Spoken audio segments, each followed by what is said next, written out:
Olá, meu nome é Ana e hoje vou te apresentar aqui um pouco da proposta que promete inovar o mercado mundial de heparina bovina. Para a gente começar a entender bem sobre a heparina, a gente precisa saber de três coisas. A primeira é saber o que efetivamente é heparina. A segunda coisa é saber por que esse mercado está sendo ameaçado no mundo todo e qual o papel do Brasil nesse contexto. E a terceira, e mais importante, é entender qual a solução para enfrentarmos esses problemas e como, além de achar uma solução, podemos fazer a academia brasileira revolucionar nesse mercado de medicamentos. E agora vamos ouvir um especialista sobre esse medicamento anticoagulante e antitrombótico. Então, a heparina é um medicamento que vem sendo utilizado há mais do que um século. E mesmo nos dias atuais, nós temos diversas situações clínicas para a qual nós não temos nenhum outro medicamento, mesmo em fase de desenvolvimento, para a substituição da heparina. Devido à sua estrutura química muito complexa, ela não pode ser obtida por síntese química nas quantidades necessárias para o seu uso clínico, que é da ordem de toneladas. Portanto, ela é obtida exclusivamente por extração de tecidos animais. Então, mesmo com o consumo de toneladas, por que esse mercado é frágil? Podemos dizer que o motivo disso está centrado em um país que desempenha um papel extremamente importante na produção e comercialização da heparina, a China. Falando em números, a China é responsável por suprir basicamente 60% de todo o insumo farmacêutico ativo global de heparina. E a resposta para essa produção maciça vem da fonte de extração, o porco. Atualmente, a China possui o maior mercado de rebanho suíno do mundo, muito disso por estar atrelado ao próprio consumo alimentar. E como praticamente toda heparina produzida e comercializada no mundo é de origem suína, cabe à China desempenhar um papel de destaque global na produção desse composto. Isso sem falar que a China é o maior importador de matéria-prima do Brasil, representando importante movimentação financeira em torno desse medicamento e grande taxa de crescimento anual. O problema disso tudo? Bem, temos muitos problemas acerca desse mercado monopolizado. Como a gente já entendeu, a China hoje fabrica uma boa parcela de heparina suína comercializada no mundo. Isso deixa o Brasil e os outros países reféns de um produto sem muitas alternativas. Na pandemia de Covid, por exemplo, foi um dos medicamentos mais comercializados, levando ao aumento exponencial do preço e deixando os outros países reféns da importação limitada e do preço inflacionado. Além disso, diversas agências regulatórias já sinalizaram que ter uma fonte limitada de vulnerável extração pode se tornar um grande problema. Epidemias como a gripe suína, por exemplo, poderiam deixar o mundo da noite para o dia sem esse medicamento. Não à toa, o próprio FDA já sinalizou a importância de se reintroduzir uma heparina bovina de alta qualidade no mercado, e isso faz um link com o que ainda vamos discutir. Para quem já entendeu, já deve ter se perguntado uma coisa. Por que o Brasil, que possui o segundo maior abate de bois do mundo, não compete no mercado e aumenta esse consumo ínfimo de 1%? E a resposta para isso é simples e está no próprio produto.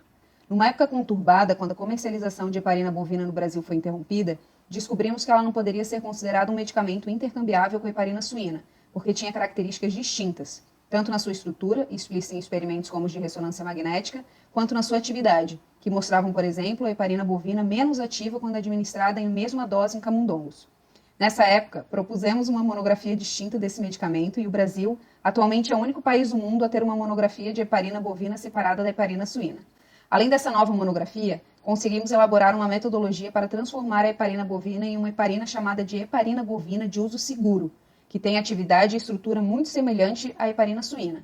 Os dados foram publicados, citados pelo FDA, como uma alternativa viável à heparina suína. Essa heparina foi patenteada em diversos países e demos o primeiro passo para começar a viabilizar esse medicamento de forma mais realista. Simulamos tudo isso em um ambiente industrial em pequena escala, elaborado com a parceria de engenheiros de processos e farmacêuticos industriais. E adivinhe, cumprimos o desafio de não só de fazer o processo funcionar em uma planta, mas também de adaptar reagentes e volumes e tudo possível para viabilizar a produção dessa nova heparina bovina. Bem, mas ainda tem mais um detalhe de alguns bilhões de dólares que precisa ser dito. Atualmente, a heparina suína monopoliza o mercado, mas financeiramente quem comanda o jogo é a enoxaparina, sendo ela responsável pela movimentação de quase 8,5 bilhões de dólares em 2020. Em termos usuais, significa que a enoxaparina é uma heparina suína fracionada em pedaços menores, que vira outro medicamento de uso subcutâneo com características distintas à estrutura mãe. E aí voltamos ao mesmo problema de sempre. O Brasil, apesar de produtor da matéria-prima, não produz enoxaparina e acaba importando tudo que consome de países como a China, os Estados Unidos e a Europa. É vender o produto barato como matéria-prima e importar a heparina de baixo peso molecular com alto valor agregado. E a enoxaparina bovina? Bem, A enoxaparina bovina não existe nem no Brasil nem no mundo. E depois de entendermos que a heparina bovina tem estrutura e atividade diferente, tudo passa a fazer sentido. A enoxaparina precisa da heparina suína como matéria-prima para chegar ao produto final. É como se a heparina bovina fosse insuficiente para isso. Mas se a gente fez uma heparina bovina, que agora é similar, será que seríamos capazes de fazer uma enoxaparina a partir de um novo produto? A pauta inicial era nem desenvolver uma enoxaparina bovina, porque isso já tinha sido testado e sem muito sucesso. Mas depois que a gente conseguiu reformular a matéria-prima e a gente conseguiu desenvolver essa matéria-prima e efetivamente num ambiente relevante, essa pauta ela começou a ser mais coerente. Então a gente tinha diversas etapas a vencer depois disso. A primeira etapa era efetivamente formular essa enoxaparina bovina sem ser em estado industrial. E foi aí que a gente conseguiu efetivamente fazer a primeira enoxaparina bovina com características similares à enoxaparina suína comercial. E o novo protótipo foi testado. Os ensaios provaram que a atividade da enoxaparina produzida a partir de uma heparina bovina tradicional não era capaz de prevenir a formação de trombose em animais previamente estimulados. Nós conseguimos observar isso claramente quando comparamos os trombos sendo formados nos animais previamente tratados com uma enoxaparina bovina feita de forma tradicional e os trombos que demoraram a aparecer nos animais tratados com a nova enoxaparina bovina. E esses resultados positivos acompanharam os experimentos exigidos pelas farmacopeias do mundo todo. O objetivo das próximas etapas é aprimorar cada vez mais o processo industrial e tornar o produto atrativamente viável para parceiros industriais que desejem expandir a produção para escalas maiores. Assim, conseguiremos ressaltar a ciência de ponta do Brasil, rompendo a barreira entre a academia e a indústria, transferindo a tecnologia de um medicamento feito por nós, que vai poder ganhar muito.